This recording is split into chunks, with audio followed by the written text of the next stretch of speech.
এর পকেটে বড় মোবাইল আছে, আমরা নেটে সার্চিং করলে পেয়ে যাই কখন ঝড় কোথায় আসছে। সেই ঝড়ের আওয়াজটা একটু আপনাদের কাছে তুলে ধরছি। আমি আগের মতন অত বেশি টাইম নেবো না, ছোট করে টাইম নেবো, কেননা ওই ঝড় করতে গিয়ে আপনারা পেপারের মধ্যে দেখেছেন যে আমার একটা দুর্ঘটনা ঘটে গেছিল, সেগুলো বলতে গেলে অনেক সময় লেগে যাবে।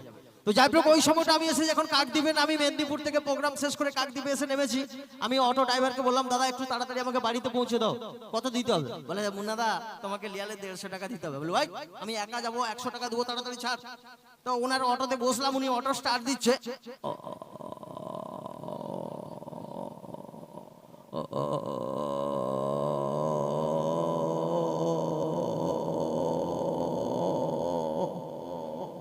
বাড়িতে এসে নেমে গেলাম, এরপরে ঝড় আসছে।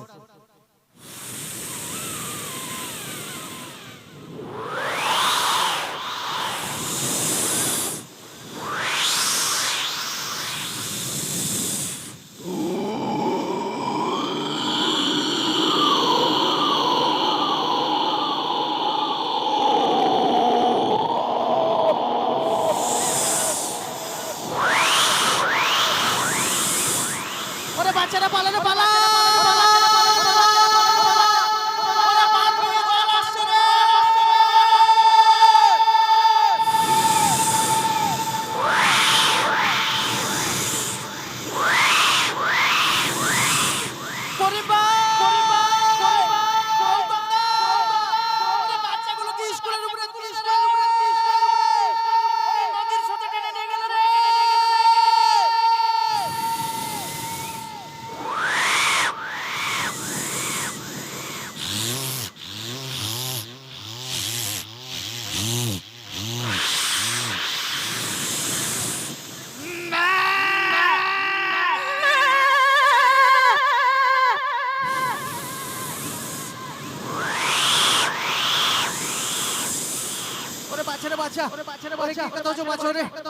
আমি গাছা বয়ে গেছি।